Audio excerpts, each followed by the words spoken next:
Doctor साहब स्वागत छ यहाँलाई। धन्यवाद रिजाल सर। राजनीतिक परिस्थिति कता मोडिँदैछ भन्ने विषय नै अहिलेको चर्चाको विषय होला भन्ने मलाई लाग्छ।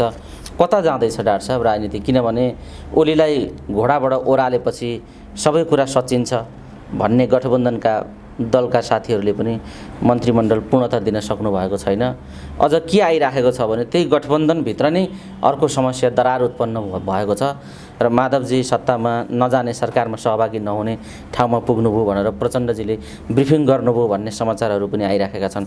भनेपछि ओलीजीलाई विस्थापित गरेर उहाँहरू पुनस्थापित स्थापित हुँदाखेरि त्यस पछाडिको राजनीतिले पनि फेरि चाहिँ अस्थिरताकै उहाँहरूको जुन पुरानो खेल थियो त्यो नै निरन्तर त्यहाँभित्र पनि भइराखेको र देउबाजे नै धारापमा पर्नुभयो भन्ने प्रश्न पनि अहिले प्रसङ्ग पनि उठेको छ।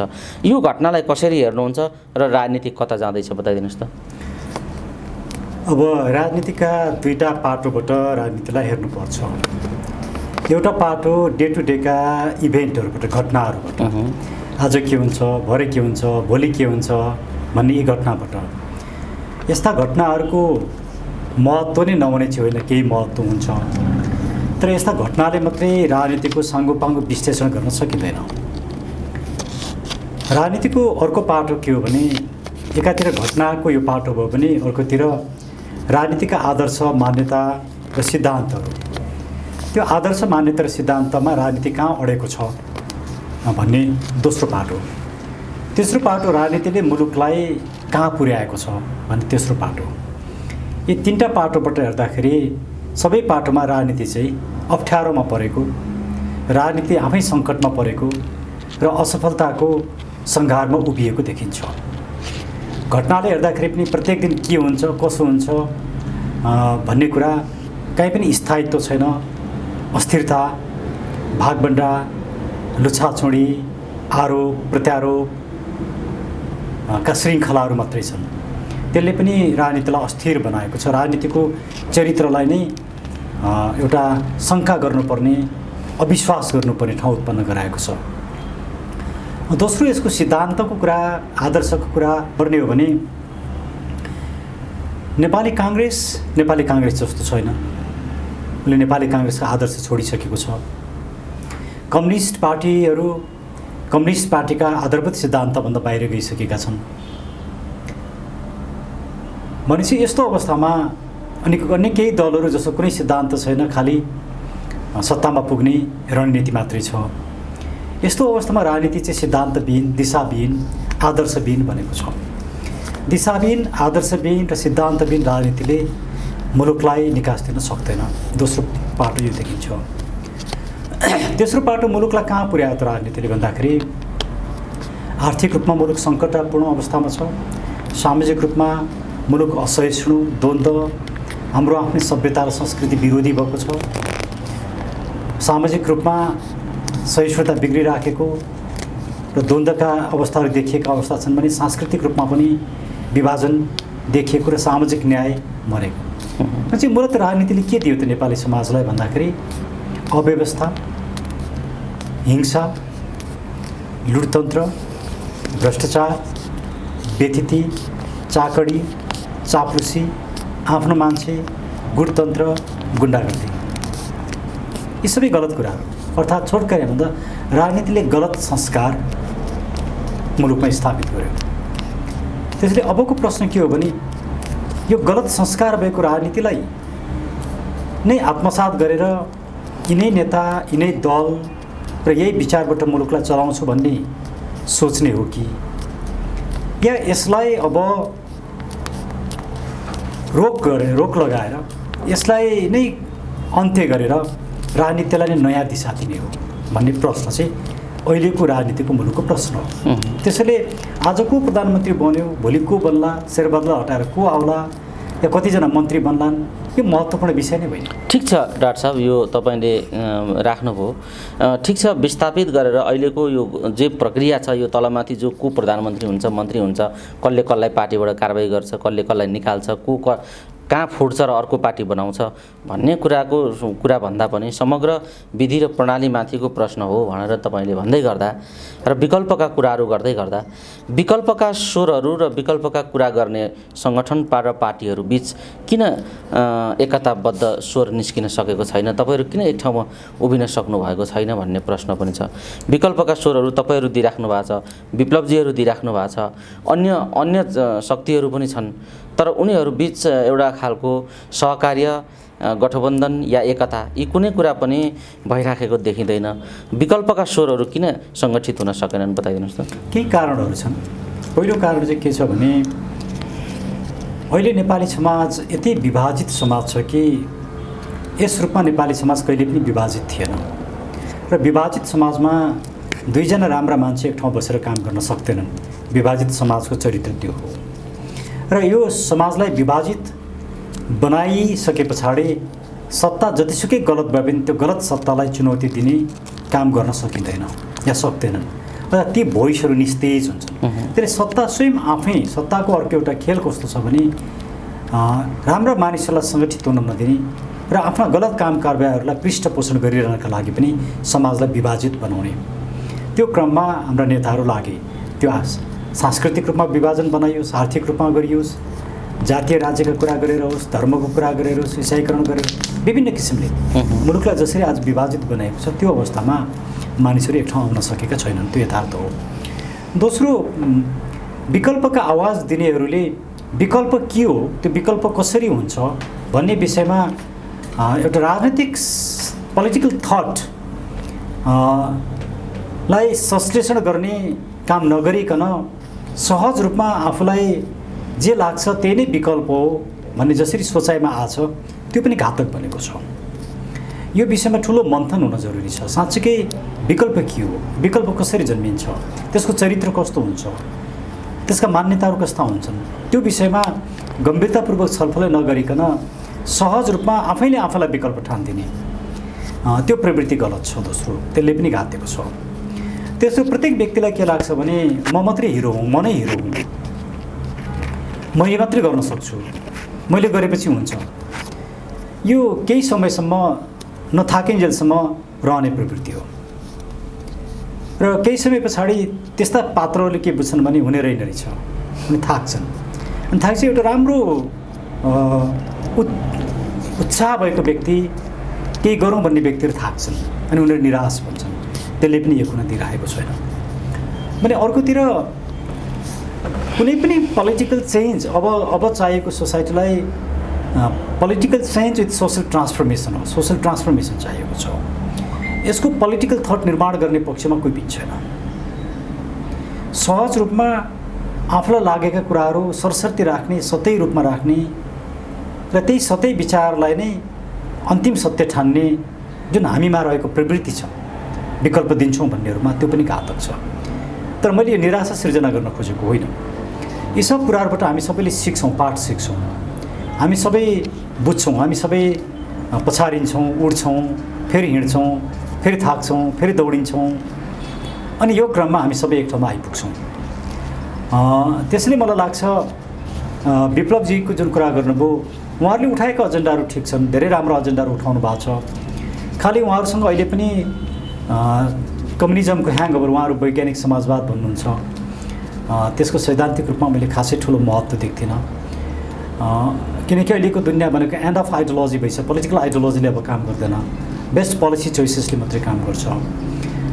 त्यो कुरालाई उहाँहरूले विचार गरेर उहाँहरू एउटा जसरी पिसफुल पोलिटिकल एउटा डिस्कोर्समा आउनु भएको छ, त्यसले आफूलाई रूपान्तरण गर्न सक्नुभयो भनेदेखि उहाँहरू एउटा राम्रो फोर्स बन्न सक्नुहुन्छ। तर उहाँहरूको जुन हिजोकै कम्युनिजमको धङधङे बोकेर हिँड्नु भएको छ, त्यसले उहाँहरूलाई धेरै टाढा पुर्याउँछ जस्तो मलाई लाग्दैन। डाक्टर साहब, यो प्रसङ्ग एउटा छ, सँगसँगै अर्को के उठिराखेको छ अहिले भने अलिकति बुझ्न नसकिएको कुरा जस्तो विकल्प, यो चिजले हामी जे संविधान छ, जे प्रणाली छ, जे जस्ता खालका पार्टी र नेताहरू छन्, उनीहरूको जे प्रवृत्ति छ, यसले अब मुलुकलाई डोर्याउन सक्दैन र यसको विकल्प खोज्नुपर्छ। त्यसका निम्ति राष्ट्राध्यक्ष राजा नै बनाउनुपर्छ भन्ने विचार राख्ने तपाईँहरूको जस्तो पार्टी र अन्य पार्टीहरू जो राजालाई नै राष्ट्राध्यक्ष मानेर जानुपर्छ भन्ने खालको विचार राखिराख्नु भएको छ। त्यहाँभित्र पनि चाहिँ अस्थिरता र विभाजनका धर्साहरू चाहिँ देखिएका छन्। राजा कसलाई बनाउनुपर्छ भन्ने कुरामा एकमत देखिँदैन। जो राजा राजसंस्थालाई स्थापित गर्नुपर्छ भन्नेहरूभित्र पनि कोही महारानी हिमानीलाई महारानी बनाउनुपर्छ भन्ने अभियान लिएर हिँडेका छन्, कोही हृदेन्द्रलाई राजा बनाउनुपर्छ भनेर हिँडेका छन्, कोही ज्ञानेन्द्रलाई राजा बनाएर हिँड्नुपर्छ भन्ने कुरा उठाइराखेका छन्। एउटा दरबारभित्रका 3 पात्रहरूलाई 3वटालाई राजा बनाइदिने खालको एजेन्डा बोकेर विकल्पका र राष्ट्राध्यक्षका कुरा गरेर गर्न खोजिएको राजनीति के हो भन्ने कुरा अर्को प्रश्न छ। यो कुन उद्देश्यले यी फरक फरक पात्रहरूलाई राजा बनाउनुपर्छ भन्ने कुरा उठ्छन्, यो के हो, किन एकमत छैन, यो बताइदिनुहोस् त। पात्रलाई हेरेर गरिने कुराकानी त्यो राजनीतिक सिद्धान्त पोलिटिकल थटमा विश्वास नभएका मान्छेहरूले गर्ने कुरा हो। पोलिटिकल थटमा विश्वास नभइकन त्यो निर्माण नगरिकन परिवर्तन हुँदैन। त्यसले को पात्र भनेर औँल्याउने कुराहरूले अझै विभाजनका रेखाहरू सिर्जना गर्छन्, त्यसले उद्देश्य पुरा हुन सक्दैन। तर यहाँले पात्रको कुरा गर्न मलाई त्यो धेरै ठुलो विषय लाग्दैन, त्यो इन्सिग्निफिकेन्ट कुरा हो। मुख्य कुरा के हो भने अहिले राजालाई पुनर्स्थापित गर्नुपर्छ भन्ने विचार राख्नेहरूमा पनि 3 किसिमका विचार छन्। एउटा विचार जो 17 सालको जस्तो एक्टिभ राजा चाहन्छन्, जुन घातक छ, जुन यो मुलुकले अस्वीकार गरिसकेर अब जुन कुरा सम्भव पनि छैन, सम्भवै छैन। केही राजावादीहरू त्यस्तो विचार बोकेर हिँडेका छन्। त्यो किसिमको पोलिटिकल रोमान्टिसिजम काम गर्दैन। त्यो राजाकै लागि घातक हुन्छ, मुलुककै लागि घातक हुन्छ। दोस्रो 47 सालको संविधान बिउजाउनुपर्छ भनेर लागेका मान्छेहरू छन् केही। यस्ता मान्छेहरूले 47 सालको संविधानबाट मुलुकलाई भएको विभिन्न किसिमका राजनीतिक द्वन्द्वहरू, श्रृङ्खलाहरूलाई नबुझेको र त्यसको जिम्मेवारी 47 सालको संविधानले लिनुपर्छ भन्ने कुरा नबुझेको र फेरि 47 सालकै राजा बनाउँछु भन्ने मनोकांक्षा, त्यो आत्मगत मनोकांक्षा राख्नेहरूले पनि यो मुभमेन्टलाई कमजोर बनाएका छन्। अब तेस्रो हामी जुन विचार राख्छौँ, राजनीतिक शक्तिको स्रोत नागरिक नै हुन्, त्यो कुरा राजाले स्वीकार्नुपर्छ। राजा राजनीतिक शक्तिको स्रोत होइनन्, त्यसैले हामी राजा नागरिकको कित्तामा आउनुपर्छ भन्छौँ हामी। राजा संविधानभित्र मात्रै बसेर पुग्दैन, संसदभित्र बस्नुपर्छ भनेर हामीले त्यही कारणले भनेका हौँ। राजाले राजनीतिक शक्ति प्रयोग गर्नु हुँदैन, तर मुलुकको एकताको प्रतीक भएर बस्नुपर्छ। एउटा हेड अफ द स्टेटको रूपमा प्रयोग गर्ने अधिकार प्रयोग गर्नुपर्छ, तर राजनीतिक आकाङ्क्षा राख्नु हुँदैन। मलाई लाग्छ राजाका विभिन्न समय आएका वक्तव्यहरूलाई हेर्दाखेरि र राजासँग मसँगै भएका कुराकानीलाई हेर्दाखेरि हाम्रो यो विचारमा राजा सहमत छन् जस्तो लाग्छ। तर तपाईँले प्रत्येक राजावादलाई सोध्नुले के हुन्छ भने मेरै विचारमा राजा सहमत छन् भनेर उसले भन्छ। कसको कुरालाई पत्याउने? आज यो जुन अवस्था देखा परेको छ, ऊ त्यहाँ सडकमा उफ्रिएर राजा आऊ देश बचाऊ भन्नेले पनि राजाले मेरै कुरा चाहिँ स्वीकार गरेका छन् भन्छन्। 47 सालको संविधानले पनि राजाले त मलाई नै प्रधानमन्त्री बनाइदिन लाग्यो भने जस्तो कुरा गर्छन्। अब यो किसिमको जुन वातावरण अहिले मुलुकमा देखिएको छ, यो जति दुःखदायक छ। अहिले सत्ता शासक नेताहरू यति वितृष्ण उनीहरूको कारणले मुलुकमा फैलिसक्दाखेरि र उनीहरूप्रति पिपुलको कुनै पनि सिम्पैथी र उनीहरूप्रति आस्था नहुँदाखेरि पनि राष्ट्रवादी शक्तिहरू यति विभाजित हुने र वैचारिक रूपमै एक किसिमको दिवालियापनको अवस्थामा जुन हामी देखिएका छौँ, त्यो दुःखदायक छ। तर मलाई लाग्छ अब यो विचार चिरिने काम हुनैपर्छ। हामी गलत छौँ, हामी विस्थापित हुन्छौँ, हामी सही छौँ, हामी स्थापित हुन्छौँ। तर यो विचारको द्वन्द्व अझै केही समयसम्म जाने जुन अवस्था सिर्जना भयो, त्यो चाहिँ मेरो लागि त्यति म प्लेजेन्ट ठानिरहेको छैन, तर जरुरी भयो। डाक्टर साहब, यो प्रसङ्ग अहिले मैले त्यही विभिन्न खालका कुरा उठेको हुनाले मैले यो जिज्ञासा राखेको थिएँ। सँगसँगै अहिले पटक पटक राजाले दिएका अभिव्यक्तिहरू र पूर्व प्रधानमन्त्रीहरूले विगतमा दिएका अभिव्यक्तिहरू र आम सचेत मानिसहरूले भन्दै आएका कुराहरू लगभग देश सङ्कटमा छ, अप्ठ्यारो स्थितिमा छ र देशमाथि गम्भीर किसिमका षड्यन्त्रहरू भइराखेका छन् भन्ने अभिव्यक्तिहरू पटक पटक सबै तह र तबकाबाट उठेको देखिन्छ। यही बिचमा भारतीय प्रधानमन्त्री नरेन्द्र मोदीले गर्नुभएको ट्विटको चर्चा छ। उहाँले नेपाललाई भुटानको आँखाले हेर्नुभयो र मोदीले ट्विट मार्फत भारतले नेपाललाई चाहिँ भुटानको आँखाले हेरिरहेको छ भन्ने सन्देश प्रवाह गर्न खोजे भनेर आलोचना टिक्का टिप्पणीहरू भइराखेका छन्। के भन्नुहुन्छ डाक्टर साहब यो विषयमा? त्यस्तो अभिव्यक्ति हो मोदीको? त्यस्तो अभिव्यक्ति एउटा छलफल गर्नुपर्ने, एनालिसिस गर्नुपर्ने विषय जस्तो मलाई लाग्दैन। किनकि उहाँले नेपाल र भुटानको मात्रै त्यहाँ नाम लिए जस्तो मलाई लाग्दैन। अरू पनि हाम्रा छिमेकीहरू 4-5 वटा मुलुकको नाम लिएको पाइन्छ। खालि भुटान र नेपालको मात्रै नाम लिएर भुटानको नजरले नेपाललाई हेरेको भए यो आपत्तिजनक हुन्थ्यो। तर मैले त्यस रूपमा पाइनँ। सायद मैले बुझ्न नसकेको हो कि मैले पाएको छैन। यो विषयमा धेरै चर्चा हुन त सानातिना विषयलाई पनि उचालिहाल्ने, अर्को तरिकाले आफ्नो आफ्नो ढङ्गले व्याख्या गर्ने परम्परा त नेपाली समाजमा छ नै, राजनीतिमा पनि त्यस्तो छ। तैपनि उठिसकेको विषय चर्चामा आइसकेको हुनाले डाक्टर साहबले यसलाई कसरी हेर्नुहुन्छ भनेर मैले जिज्ञासा राखेँ। चर्चा र महत्त्वको विषय नै ठान्दिनँ म। यो त्यस्तो चर्चाको विषय होइन, यो होइन। किनभने भुटान र नेपाललाई एकै ठाउँ राखेर भुटान र नेपालको मात्रै कुरा गरेको भए चर्चा गर्नु पर्थ्यो। अरू छिमेकी राष्ट्रहरू सँगसँगै 4-5 वटा देशको जब कुरा गरिएको छ भने र त्यहाँ लेखेको जुन मैले हेरेँ, मलाई त्यति आपत्तिजनक मलाई लागेन। त्यसले यसमा धेरै कुरा नगर्नु जस्तो लाग्छ। सँगसँगै अहिले सीमाका विवादहरू पनि चर्किन थालेका छन्। विगतदेखि चर्किँदै आएको चलिरहेको सीमा विवादको प्रसङ्ग अहिले चाहिँ हत्या हिंसासम्ममा पुगेको स्थिति छ। तुइन खुस्काइयो या काटियो विरोधाभासपूर्ण कुरा छ र यो खुस्केको भने सरकारको प्रतिवेदन आउन बाँकी छ। तैपनि समाचारहरू विभिन्न खालका आइराखेका छन्। महाकालीमा जयसिंह धामीको जसरी मृत्यु भयो त्यसलाई हत्या भनिएको छ र तुइन काटिएको भन्ने प्रचार सञ्चार माध्यमहरूमा आएको छ। एसएसबीले गरेको त्यो हरकतबारे तपाईँ के भन्नुहुन्छ र किन सीमामा भारतीयहरू यस्तो हरकत गरिराखेका छन् विगतदेखि अहिलेसम्म?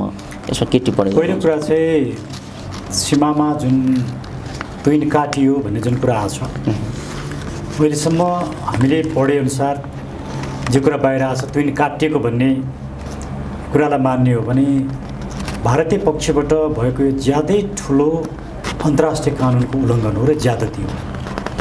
यसलाई अग्रेसन अन स्टेटको रूपमा लिन सकिन्छ। एउटा अग्रेसिभ एक्ट हो। यसले अन्तर्राष्ट्रिय कानुनको उल्लङ्घन गर्छ। जेनेभा कन्भेन्सन लगायतका विभिन्न कन्भेन्सनको यसबाट उल्लङ्घन हुन्छ। युएन चार्टरको उल्लङ्घन हुन्छ। र नेपाल सरकारले होला, उहाँ एउटा सामान्य नागरिक होला, सामान्य नागरिकको जीवन चाहिँ महत्त्व नहुने, झलनाथ खनाल या ठुला नेताको मात्रै जीवन महत्त्व हुने भन्ने धारणा सरकारले राख्यो भने त्यो गलत हुन्छ। झलनाथ खनाललाई उपचार गर्नका लागि पैसा दिने सरकार, एउटा नेपाली नागरिक, एउटा गरिब नागरिक तुइनबाट नेपाल आउँदाखेरि भारतीय पुलिसले त्यो तार काटेर महाकाल नदीमा खसाएर मारिएको कुरालाई हल्का रूपमा लिने हो भने यो सरकार नागरिकप्रति जिम्मेवार छैन र अन्तर्राष्ट्रिय कानुनप्रति संवेदनशील छैन र दुई देशबीचको सम्बन्ध कसरी सञ्चालन गर्नुपर्दछ भन्ने विषयमा पनि स्पष्ट छैन र अरू देशसँग डराउँछ, झुक्छ, निगाह माग्छ र सत्ता बचाउनको लागि नागरिक, राष्ट्रियता र स्वाधीनता भन्दा पनि सत्तालाई प्यारो ठान्छ भन्ने कुरा हाम्रा शासकहरूले लामो समयदेखि त्यही कुरा प्रस्तुत गरेका छन्, जुन दुःखदायक छ। त्यसले यो विषयमा हामी नेपालका लागि नेपाली जाति दुखित छौँ र हामी सरकारको प्रतिवेदनको प्रतीक्षा गरिराखेका छौँ र त्यो सरकारको प्रतिवेदन आइसके पछाडि हामी यो विषयमा साङ्गठनिक रूपमा नै प्रष्ट धारणा अगाडि सार्छौँ। डाक्टर साहब यही सन्दर्भमा नि मुलुकलाई समग्र कोणबाट भ्रष्टाचार होस्, अनियमितता होस्, असुरक्षा होस्, अशान्ति होस्, कूटनैतिक मूल्य मान्यता र मर्यादाका प्रसङ्गहरू हुन्, चौतर्फी रूपमा मुलुक सङ्कटमा पर्दै गएको बेला नागरिकले जसरी न्यायालयमाथि प्रश्न र शङ्का गरिराखेका छन् त्यसलाई टेवा पुग्ने गरी सर्वोच्चले अर्को प्रतिवेदन सार्वजनिक गरेको छ, 10 बुँदे प्रतिवेदन। अविश्वासमाथि अविश्वास थपिदिएको स्थिति छ। न्यायाधीश नियुक्ति हुँदादेखि नै र मुद्दा फैसला हुँदासम्म अनियमितता, भ्रष्टाचार र त्यहाँभित्र यस्ता खालका किचलाहरू हुन्छन् भनेर 10 बुँदे प्रतिवेदन सार्वजनिक गरेको छ सर्वोच्चले। अब त सबैलाई शङ्का गर्न सजिलो भयो त्यो प्रतिवेदनले, होइन? अब त्यो प्रतिवेदनबारे के भन्नुहुन्छ? अब पत्र पत्रिकामा, मिडियामा त्यसको केही कुराहरू आएका छन्, समग्र कुरा आएको छैन। तर मिडियामा जे कुरा आयो त्यो अलार्मिङ छ, डरलाग्दो छ। त्यसले हाम्रो न्यायालय कसरी चलेको रहेछ, न्यायाधीश कस्ता मान्छे रहेछन्, कानुन व्यवसाय लयरहरू कस्ता रहेछन् भन्ने कुरा उदाङ्ग बनाइदिएको छ। यो हामी जस्तो एउटा पेसा गर्ने र मर्यादित रूपमा पेसा गर्ने व्यक्तिहरूको लागि ज्यादै ठुलो दुःखको कुरा हो र न्यायपालिकाको स्वाधीनताको लागि पनि ज्यादै गम्भीर विषय हो। तर मेरो अपेक्षा के छ भने छिटोभन्दा छिटो त्यो रिपोर्ट, त्यो प्रतिवेदन सार्वजनिक हुनेछ, हामी सबैले पढ्न पाउनेछौँ र त्यहाँ उठाइएका विषयवस्तुहरू को विषयमा सम्बोधन गर्ने किसिमले न्यायपालिकालाई राज्य लाग्नेछ र हामी कानुन व्यवसायमा लाग्नुपर्छ भन्ने मलाई लाग्छ। त्यसैले त्यो रिपोर्टलाई समग्रमा अध्ययन नगरिकन अहिले मैले बोल्न सक्ने भनेको त्यो रिपोर्ट जति मिडियामा आयो त्यो हेर्दाखेरि अलार्मिङ छ, डरलाग्दो छ। यसले के सङ्केत गर्छ? यसले मुलुकमा कति धेरै करप्सन हुँदो रहेछ, कसरी न्याय बेचिन्छ, कसरी नागरिकहरूले न्याय पाउँदैनन्, कसरी न्याय मर्छ, आज हाम्रा संस्थाहरू कसरी उनीहरूको गरिमा खस्किराखेको छ, यिनै कुराहरूलाई इङ्गित गर्छ। यसले राम्रो कुरालाई इङ्गित गर्दैन। यिनै विकृति र विसङ्गति विरुद्ध विकल्पका आवाजहरू निकाल्ने पार्टी गठन गर्नुभयो तपाईँहरूले। तपाईँहरूको पार्टीले चाहिँ कस्ता कार्यक्रम अगाडि बढाउँदैछ? अब होइन, हामी नेपालका लागि आज पनि शङ्खनाद भयो, नेपालका लागि नेपाली पार्टीले एउटा नयाँ किसिमको उद्घोष गरौँ भन्ने सञ्चार माध्यमहरूमा आइराखेको छ। तपाईँहरू कस्तो कार्यक्रम गर्दै हुनुहुन्छ? ठुला सञ्चार माध्यमहरूले हामीलाई स्थान दिएका छैनन्, किनभने हामी यो सिस्टमको विरुद्धमा छौँ। धेरै ठुला सञ्चार माध्यमहरू सिस्टमसँग जोडिएका छन्, यही सत्तासँग जोडिएका छन्, त्यसैले उनीहरूले हामीलाई स्थान दिएका छैनन्। हामी त्यसमा चिन्तित पनि छैनौँ, किनकि हामीले सत्यको भोइस बोकेका छौँ, मुलुकको कुरा बोकेका छौँ, हामी स्थापित हुन्छौँ। नेपालका लागि नेपाली पार्टी जन्मिसके पछाडि पनि हामीले 3-4वटा राम्रा कामहरू गऱ्यौँ। एउटा, हामीले नागरिकता विधेयक रोक्ने काम गऱ्यौँ। हामीले यो चुरे क्षेत्रमा उत्खनन गर्ने काम, ढुङ्गा बालुवा बेच्ने काम हामीले रोक्यौँ। हामी कालीगण्डकीको विषयमा हामीले अदालतमा गएका छौँ, त्यो रोकेका छौँ। आरएनएसीको अहिले पनि मलाई आरएनएसी भन्न आउँछ, नेपाल वायुसेवाको विषय हामीले अदालतमा उठाएका छौँ। त्यसमा पनि स्टे भएको छ र टेम्पोरेरी स्टे भएको छ। यिनै कामहरू हामीले गरेका छौँ। एउटा छोटो अवधिमा 1.5-2 महिनाको 2 महिनाको अवधिमा हामीले जति काम गऱ्यौँ यसले देखाउँछ कि नेपालका लागि नेपाली फरक पार्टी हो। यो राष्ट्रियताप्रति, नागरिकको जनजीवनप्रति कति संवेदनशील छ भन्ने कुरा हाम्रो पहिचानले प्रष्ट पार्छ। अब कस्ता किसिमका सङ्घर्षहरू गर्ने कार्यक्रम तपाईँहरूको, कस्तो किसिमको सङ्घर्षको उद्घोष हो? आज गरेको कार्यक्रम कस्तो खालको उद्घोष हो र तपाईँहरू कस्तो कार्यक्रम बनाउँदै हुनुहुन्छ? हामी अब अहिलेसम्म हामीले सदस्यता वितरण गरेका थिएनौँ। आज हामी टोकनको रूपमा, आज धेरै साथीहरू आउँदैनन्, थोरै, हामी 20-25 जनाबाट आज हामी सदस्यता बाँड्न सुरु गर्छौँ। हामीले खालि औपचारिक रूपमा सदस्यता बाँड्यौँ है भन्ने आज सुरुवात मात्रै हो। हामीले धेरै मानिसलाई बोलाएका पनि छैनौँ। तर अब नेपालका लागि नेपालीले आफ्नो सदस्यता बाँड्न सुरु गर्यो भन्ने जानकारी दिएका हौँ। र हामी अब मुलुकभरि सङ्गठन विस्तार गर्दैछौँ। हामीले क्षेत्र नम्बर 2 मा, प्रदेश 2 मा हाम्रो सङ्गठन विस्तार भइरहेछ। प्रदेश 1 मा विस्तार हुने तयारीमा छ, प्रदेश 3 मा विस्तार हुने तयारीमा छ, अरू प्रदेशमा पनि हामी जाँदैछौँ र हामी मेची महाकाली यात्रामा छौँ। हामी मूलतः अबको लडाइँ भनेको सभ्यताको लडाइँ हो, रोजगारीको लडाइँ हो, शिक्षा र स्वास्थ्यको निःशुल्क, सर्वसुलभ र गुणस्तरीय बनाउनुपर्छ भन्ने लडाइँ हो, फाइनेन्सियल इन्स्टिट्युसनहरू रिफर्मको लडाइँ हो, नागरिकको जीवनस्तरमा गुणात्मक परिवर्तन ल्याउने लडाइँ हो र सुशासन दिने लडाइँ हो। त्यसैले यो शान्तिपूर्ण लडाइँमा हाम्रो विजय या मुलुकको विजय जरुरी छ र निश्चित छ। डाक्टर साहब, यही सन्दर्भमा सङ्कटमाथि सङ्कट थोपर्दिने प्रसङ्गमा एउटा सङ्कट हो एमसिसी भनिएको छ।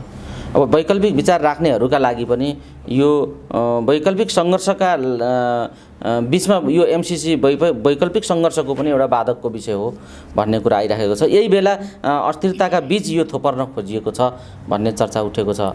अब यो एमसिसी देउबाजीको यो चाहिँ मुख्य देउबाजीको सङ्कटको एउटा विषय पनि हो भन्छन् मान्छेहरू। एमसिसी बारे अनेकौँ राम्रा र नराम्रा अनर्गल प्रचार र स्वाभाविक कुराहरू पनि उठेका छन्।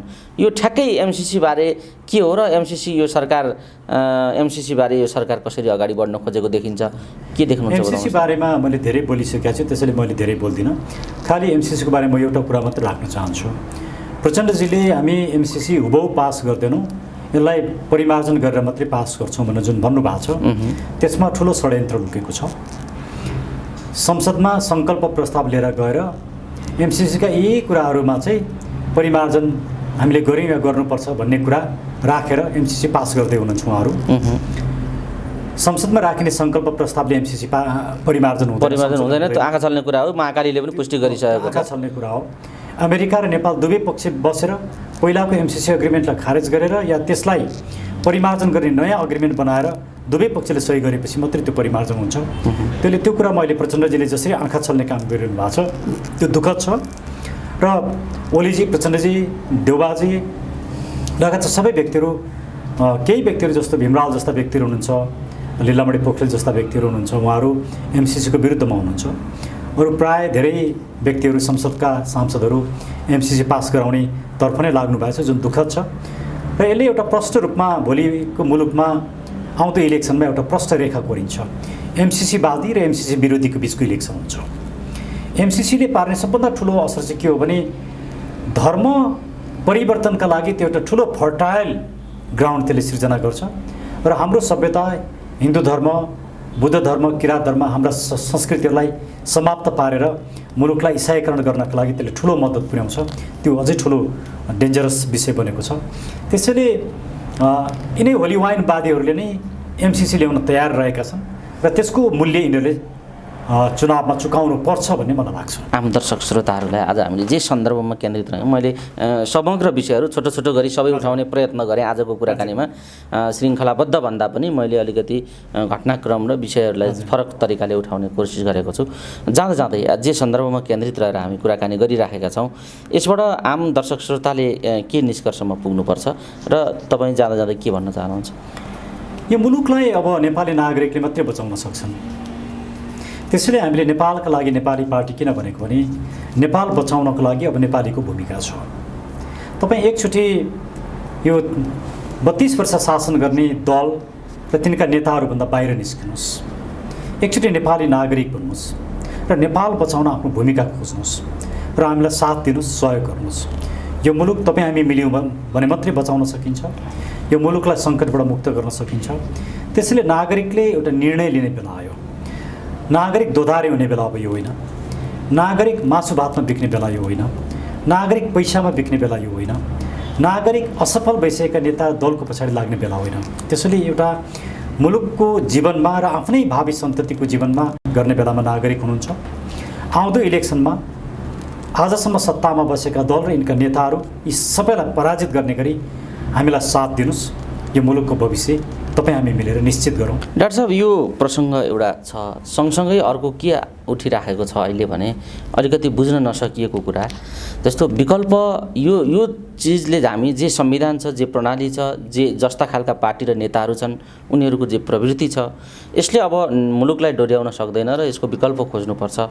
त्यसका निम्ति राष्ट्राध्यक्ष राजा नै बनाउनुपर्छ भन्ने विचार राख्ने तपाईहरूको जस्तो पार्टी र अन्य पार्टीहरू जो राजालाई नै राष्ट्राध्यक्ष मानेर जानुपर्छ भन्ने खालको विचार राखिराख्नु भएको छ।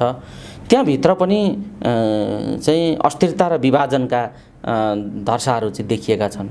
राजा कसलाई बनाउनुपर्छ भन्ने कुरामा एकमत देखिँदैन। जो राजा राज संस्थालाई स्थापित गर्नुपर्छ भन्नेहरूभित्र पनि कोही महारानी हिमानीलाई महारानी बनाउनुपर्छ भन्ने अभियान लिएर हिँडेका छन्। कोही हृदयेन्द्रलाई राजा बनाउनुपर्छ भनेर हिँडेका छन्, कोही ज्ञानेन्द्रलाई राजा बनाएर हिँड्नुपर्छ भन्ने कुरा उठाइराखेका छन्। एउटा दरबारभित्रका 3 पात्रहरूलाई 3वटालाई राजा बनाइदिने खालको एजेन्डा बोकेर विकल्पका र राष्ट्राध्यक्षका कुरा गरेर गर्न खोजिएको राजनीति के हो भन्ने कुरा अर्को प्रश्न छ। यो कुन उद्देश्यले यी फरक फरक पात्रहरूलाई राजा बनाउनुपर्छ भन्ने कुरा उठ्छन्, यो के हो, किन एकमत छैन, यो बताइदिनुहोस् त। पात्रलाई हेरेर गरिने कुराकानी त्यो राजनीतिक सिद्धान्त पोलिटिकल थटमा विश्वास नभएका मान्छेहरूले गर्ने कुरा हो। पोलिटिकल थटमा विश्वास नभइकन त्यो निर्माण नगरिकन परिवर्तन हुँदैन। त्यसले को पात्र भनेर औँल्याउने कुराहरूले अझै विभाजनका रेखाहरू सिर्जना गर्छन्, त्यसले उद्देश्य पुरा हुन सक्दैन। तर यहाँले पात्रको कुरा गर्न मलाई त्यो धेरै ठुलो विषय लाग्दैन, त्यो इन्सिग्निफिकेन्ट कुरा हो। मुख्य कुरा के हो भने अहिले राजालाई पुनर्स्थापित गर्नुपर्छ भन्ने विचार राख्नेहरूमा पनि 3 किसिमका विचार छन्। एउटा विचार जो 17 सालको जस्तो एक्टिभ राजा चाहन्छन्, जुन घातक छ, जुन यो मुलुकले अस्वीकार गरिसकेर अब जुन कुरा सम्भव पनि छैन, सम्भवै छैन। केही राजावादीहरू त्यस्तो विचार बोकेर हिँडेका छन्। त्यो किसिमको पोलिटिकल रोमान्टिसिजम काम गर्दैन। त्यो राजाकै लागि घातक हुन्छ, मुलुककै लागि घातक हुन्छ। दोस्रो 47 सालको संविधान बिउजाउनुपर्छ भनेर लागेका मान्छेहरू छन् केही। यस्ता मान्छेहरूले 47 सालको संविधानबाट मुलुकलाई भएको विभिन्न किसिमका राजनीतिक द्वन्द्वहरू, श्रृङ्खलाहरूलाई नबुझेको र त्यसको जिम्मेवारी 47 सालको संविधानले लिनुपर्छ भन्ने कुरा नबुझेको र फेरि 47 सालकै राजा बनाउँछु भन्ने मनोकांक्षा, त्यो आत्मगत मनोकांक्षा राख्नेहरूले पनि यो मुभमेन्टलाई कमजोर बनाएका छन्। अब तेस्रो हामी जुन विचार राख्छौँ, राजनीतिक शक्तिको स्रोत नागरिक नै हुन्, त्यो कुरा राजाले स्वीकार्नुपर्छ। राजा राजनीतिक शक्तिको स्रोत होइनन्, त्यसैले हामी राजा नागरिकको कित्तामा आउनुपर्छ भन्छौँ हामी। राजा संविधानभित्र मात्रै बसेर पुग्दैन, संसदभित्र बस्नुपर्छ भनेर हामीले त्यही कारणले भनेका हौँ। राजाले राजनीतिक शक्ति प्रयोग गर्नु हुँदैन, तर मुलुकको एकताको प्रतीक भएर बस्नुपर्छ। एउटा हेड अफ द स्टेटको रूपमा प्रयोग गर्ने अधिकार प्रयोग गर्नुपर्छ, तर राजनीतिक आकाङ्क्षा राख्नु हुँदैन। मलाई लाग्छ राजाका विभिन्न समय आएका वक्तव्यहरूलाई हेर्दाखेरि र राजासँग मसँगै भएका कुराकानीलाई हेर्दाखेरि हाम्रो यो विचारमा राजा सहमत छन् जस्तो लाग्छ। तर तपाईँले प्रत्येक राजावादलाई सोध्नुले के हुन्छ भने मेरै विचारमा राजा सहमत छन् भनेर उसले भन्छ। कसको कुरालाई पत्याउने।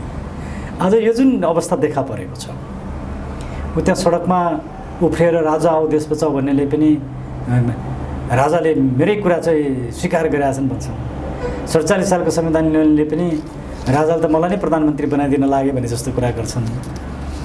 अब यो किसिमको जुन वातावरण अहिले मुलुकमा देखिएको छ, यो ज्यादै दुःखदायक छ। अहिले सत्ता शासक नेताहरू यति वितृष्णा उनीहरूको कारणले मुलुकमा फैलिसक्दाखेरि र उनीहरूप्रति पिपुलको कुनै पनि सिम्पैथी र उनीहरूप्रति आस्था नहुँदाखेरि पनि राष्ट्रवादी शक्तिहरू यति विभाजित हुने र वैचारिक रूपमै एक किसिमको दिवालियापनको अवस्थामा जुन हामी देखिएका छौँ, त्यो दुःखदायक छ। तर मलाई लाग्छ अब यो विचार चिरिने काम हुनैपर्छ। हामी गलत छौँ, हामी विस्थापित हुन्छौँ, हामी सही छौँ, हामी स्थापित हुन्छौँ।